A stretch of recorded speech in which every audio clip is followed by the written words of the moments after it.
నేను అసమర్థుడిని సార్, నేను పనికిరానంటే ఎవడరా చెప్పింది నువ్వు అసమర్థుడు అనే? అసమర్థుని తయారు చేసే అసమర్థుడా నా దేవుడు? నా దేవుడు చేశాడు నిన్న.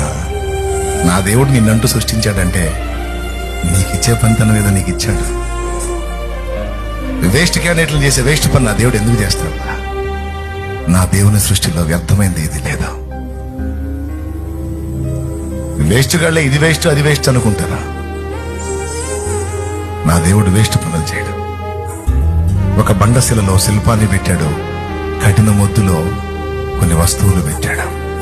అట్లాగే మొద్దులాంటి శిష్యులలో ప్రపంచాన్ని కదిలించి అపోస్తలను చూశాడు నా బంగారు యేసయ్య. మొద్దులాంటి శిష్యులు యోహాను యాకోబులు ఉరిమెడివారు, కోపం ఎక్కువ. పేతురు దుడుకు పేతురు అని పేరు, తొందరపాటు.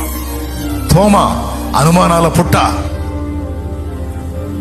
ఆంద్రేయ గాని గూని అంటుంటాడు. ఎవరూ పరిపూర్ణులు కాదు, ఆయన ఎదుటుంది అన్ని మొద్దులే. కానీ ఆ మొద్దుల్ని చూసావా?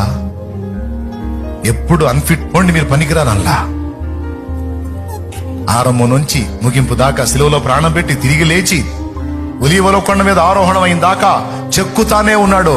చెక్కి చెక్కి చెక్కి ఫైనల్లో ఆరోహణమే వెళ్తే చెక్కబడినటువంటి ఆ వ్యక్తులు ఆనాడు మొదలుపెట్టిన సేవ ఈనాటికి మండుతా దావాలను నేను వ్యాపిస్తానే.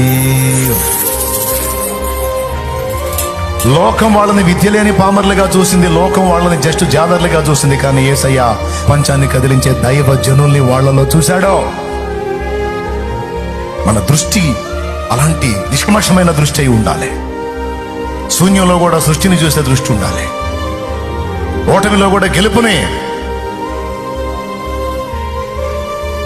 కీడులో కూడా మేలునే వెతికే కళ్ళు మనకుండాలి.